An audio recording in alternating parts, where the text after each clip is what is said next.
அனைவருக்கும் வணக்கம். நல்லா இருக்கீங்களா? C5 செருப்புகள் ஜாக்கிரதை. ஸோ C5ல ஐலிக்கு அப்புறம் நான் இது பண்ணுறேன். பட்டு இது பெரிய ஒரு ஆப்பர்ச்சுனிட்டி. இந்த ஆப்பர்ச்சுனிட்டியை கொடுத்த C5 கௌசிக் சாருக்கு என்னோட மனமார்ந்த நன்றியை தெரிவித்துக் கொள்கிறேன். அதுக்கடுத்து தயாரிப்பாளர் சிங்காரவேலன் சாருக்கு, SS குரூப் அவருக்கு பெரிய நன்றியை சொல்கிறேன்.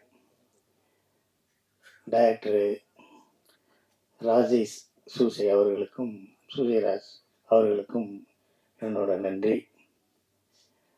இந்த கதை வசனம் எழுதி ஒரு சிறப்பான ஒரு தொடக்கத்தை கொடுத்த எரிச்சூர் அரஞ்சன் சாருக்கும் என்னோட நன்றியை தெரிவிச்சுக்கிறேன். அதுக்கப்புறம் என் கூட நடித்தவங்க எல்லாத்தையும் பற்றியும் கொஞ்சம் பேசிடுவோம். ஃபஸ்ட்டு அந்த பயங்கர மழை இப்போ வருமா அப்போ வருமா, கீழே எடுக்க சுழற்சி மேலே எடுக்க சுழற்சி, 7 நாள் மழை 6 நாள் மழை, பார்த்துருங்க, வெளியே போகாதீங்க, மேம்பாலத்தில் கார் நிப்பாட்டிக்கிங்க, காரை கீழே நிப்பாட்டாதீங்க, வெளியூர் போனவங்களாம் அங்கேயே இருங்க, அது அரிசி பருப்பெல்லாம் வாங்கி வச்சுங்க, பால் பாக்கெட் 7 வாங்கி வைங்க, 14 வாங்கி வைக்காதீங்கலாம் ஒரு இடத்துல ஒரு 4 மாதத்துக்குள்ளே பேசியிருந்தாங்கல்ல. அப்போ படம் பண்ணலாம்னு ஒரு ஃபோன் ராஜா மகாராஜான்னு அவர் எனக்கு ஃபோன் பண்ணி,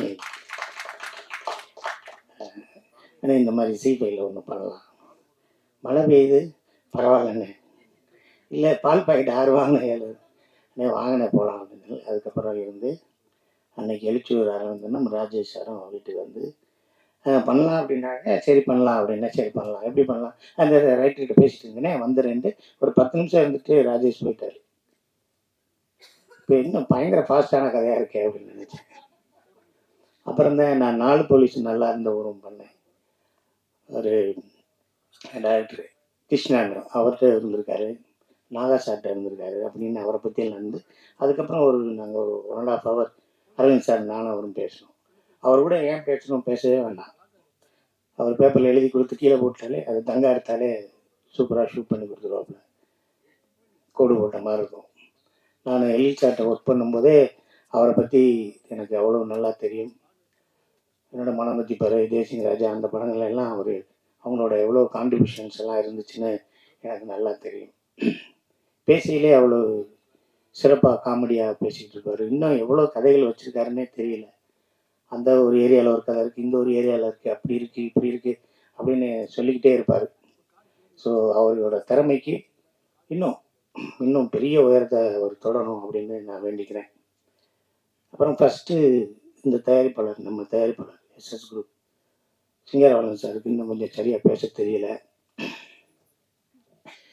என்ன பேச தெரியலன்னா, டக்குன்னு போனோம், ஒரு 3 மாதத்தில் எடுத்துட்டோம், அப்படி ஒன்றும் சிரமம் இல்லாமல் எல்லாம் சப்போர்ட் பண்ணாங்க. அப்படி பேசக்கூடாது சார், நாங்கள் இந்த கதையை சிங்கப்பூரில் இருக்கல கொஞ்சம் டிசைட் பண்ணோம்.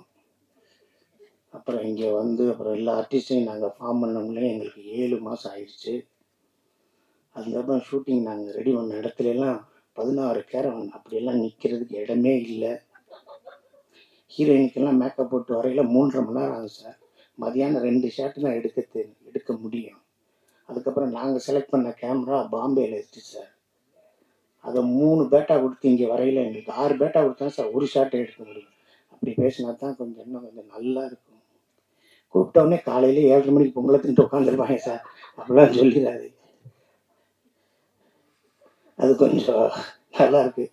இல்லை நம்ம சொன்னால் எப்படி வேல்யூ ஏறும்னு என்கிட்ட வேணால் சொல்லுங்கள், முதல் நாளே ஒரு ரெக்கார்டு போட்டு அனுப்பிச்சி விட்ருங்க சார், பேசிக்கிட்டே இருங்க சார், ரொம்ப நல்லா இருக்கும் அப்படின்னு.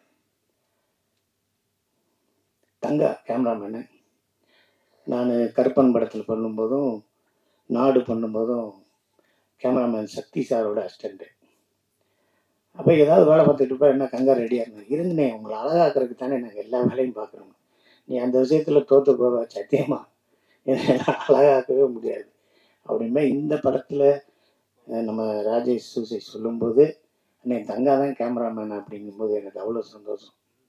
தங்கா நீ எப்படியா கேமராமேன் ஆயிடணும் நான் பல செட்டில் சொல்லும்போது, இங்கே தங்கா வந்து கேமராமேன் ஆகிட்டான் அப்படிங்கும்போது எனக்கு அவ்வளோ சந்தோஷம்.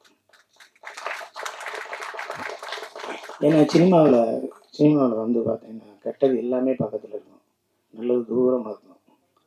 அவனுக்கு நல்லதும் சரி கெட்டதும் சரி எல்லாம் பக்கத்தில் இருந்தால் ஒன்று தடமாட்டேன்.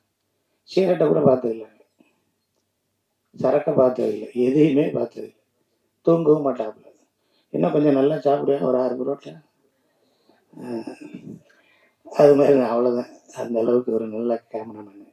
அவர் இன்னும் உயரங்கள் இருக்குது, நீ வந்துக்கிட்டே இருக்கணும் அப்படிங்கிறது தான் என்னோட ஆசை. அடுத்து ஹீரோ. அப்பா பையன் அப்பா பையன் அப்பா பையன் அப்பா பையன் ராஜேஷ் சொல்லிகிட்டே இருந்தாப்புல.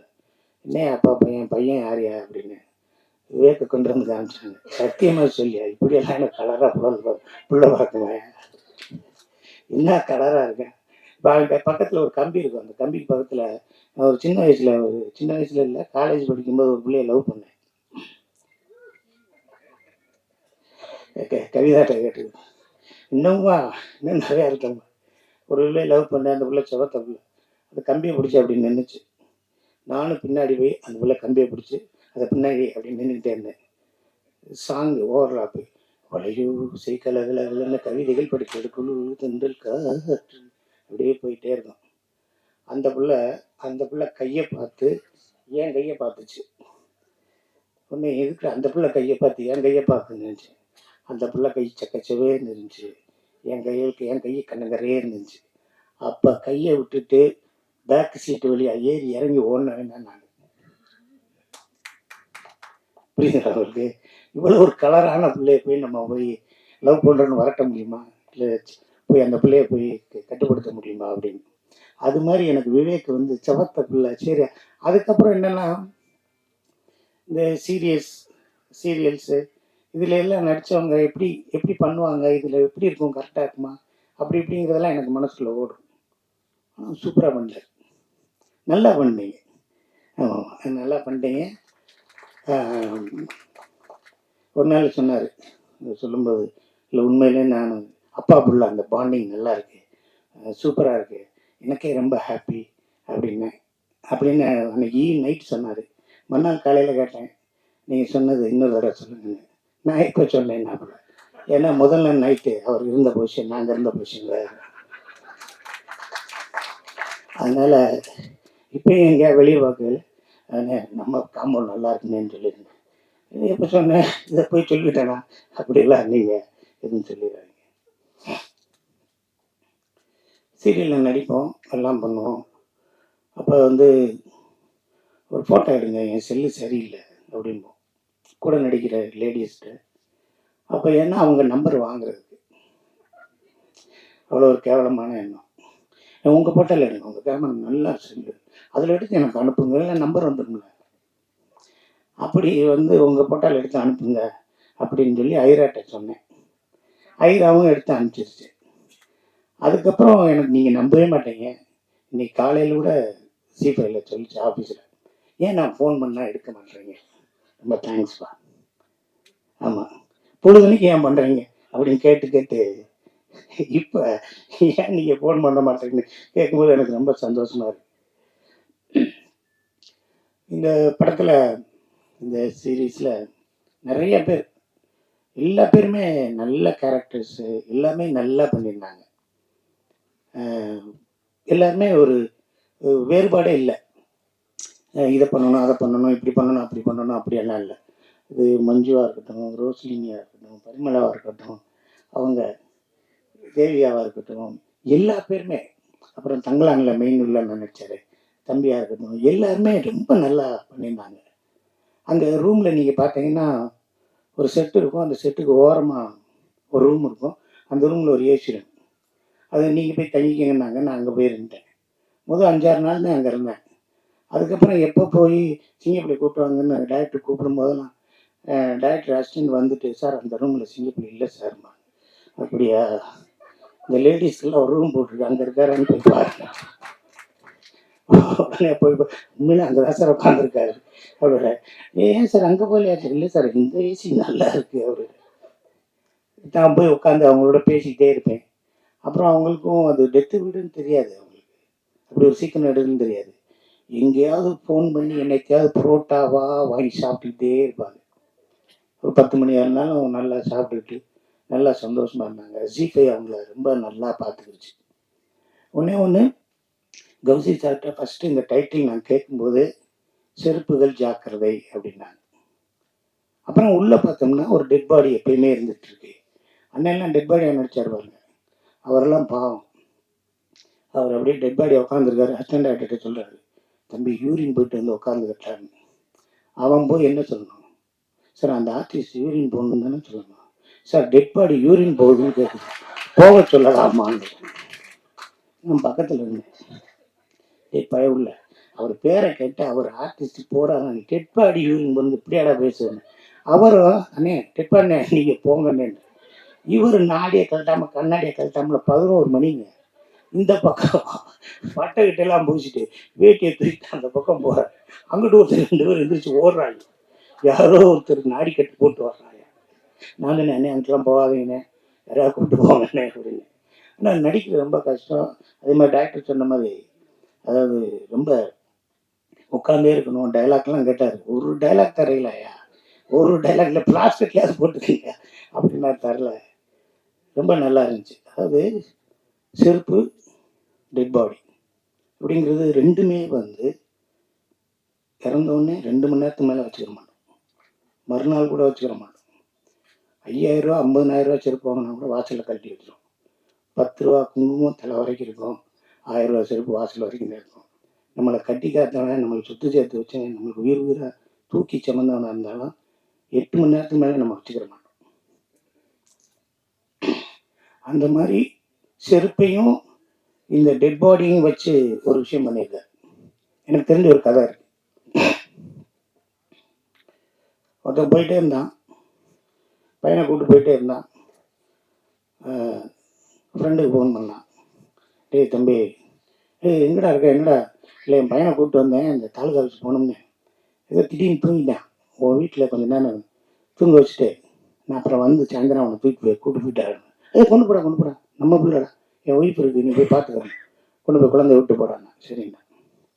ஒரு 10 நாள் கழிச்சு, டேய் ரேஷன் கடையில் ஒரு அரிசி வாங்கினேன், அதை வீட்டில் கொண்டு வந்து வச்சுட்டு போயிட்டேன், காலையில் வந்து எடுத்துக்கிறேன், வச்சுட்டு போடான்னு வச்சுட்டேன்.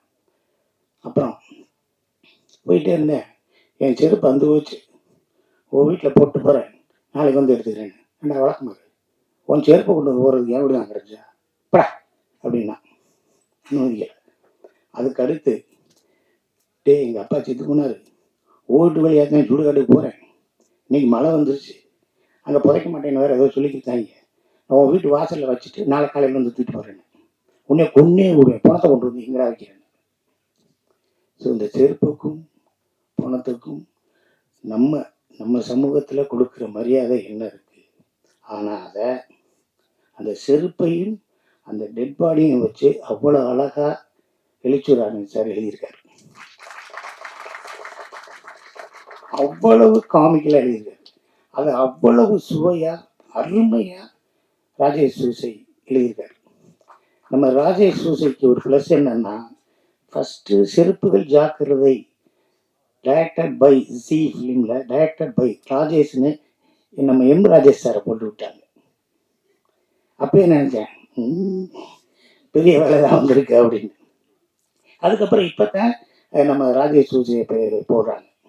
நல்லது உங்களுக்கு, அது சகோதர மாதிரி ஒரு பேர் கிடைக்கிறதுக்கு ஒரு பெரிய விஷயம். ஓகேவா? ராஜேஷ் சாரே வருத்தப்படாத வாலிபர் சங்கத்திலேருந்து நாங்கள் பார்த்துட்டே இருக்கோம். அப்போ கூட இன்டர்வியூவில் கூட நாங்கள் கடவுள் இருக்காங்க குமார், அப்போ நாங்கள் பண்ணும்போது டைரக்டரா ரைட்டரா அப்படிங்கையில் ஒரு செகண்ட் கூட ஃப்ராக்ஷன் ஆஃப் செகண்ட் கூட கேப்பே இல்லை, ரைட்டர் தான் எனக்கு பிடிக்கும் அப்படின்னு அப்படி சொன்னார். ஸோ அவர் அந்த அளவுக்கு அந்த ரைட்டிங்கை ரொம்ப நேசிக்கிறார். ஸோ இங்கே உட்காந்துருக்க எல்லாரும், இங்கே வேலை பார்த்த அனைவருக்கும் நன்றி. ஜி5 கௌசிக் சார், சிங்காரவன் சாரில் அவங்களோட மிகப்பெரிய உழைப்பில் இந்த படம் வந்திருக்கு. எல்லாரும் ஒவ்வொருத்தையும் 99 ரூபா கேட்கவே இல்லை. உங்கள் குடும்பத்துக்கு, உங்கள் குடும்பத்தில் இருக்க எல்லாருக்கும் சேர்த்து தான் 99 ரூபா ஆகுறாங்க. ரொம்ப கம்மி. கூட 200 ரூபா போட்டு விட்டு அதை கொஞ்சம் பார்த்துருங்க. பேசியாச்சு. அதனால் சப்ஸ்கிரைப் பண்ணுங்க, பாருங்கள், பெல் பட்டன் கூட இருந்தால் அமுக்குங்க. செருப்புகள் ஜாக்கிரதையை கொண்டாடுங்க. இங்கே இருக்க இந்த சின்ன டீம், இந்த டீம் பெரிய பிளாட்ஃபார்முக்கு இன்னும் மிகப்பெரிய உயரத்துக்கு வரணும். அதுக்கு உங்களோட எல்லா சப்போர்ட்டும் வேணும். நீங்கள் எங்களுக்கு சப்போர்ட் பண்ண போகிறீங்க, உங்களுக்கு யாராவது நாளைக்கு சப்போர்ட் பண்ண போகிறாங்க. அந்த பயத்திலேயாவது சப்போர்ட் பண்ணுங்க. கண்டிப்பாக.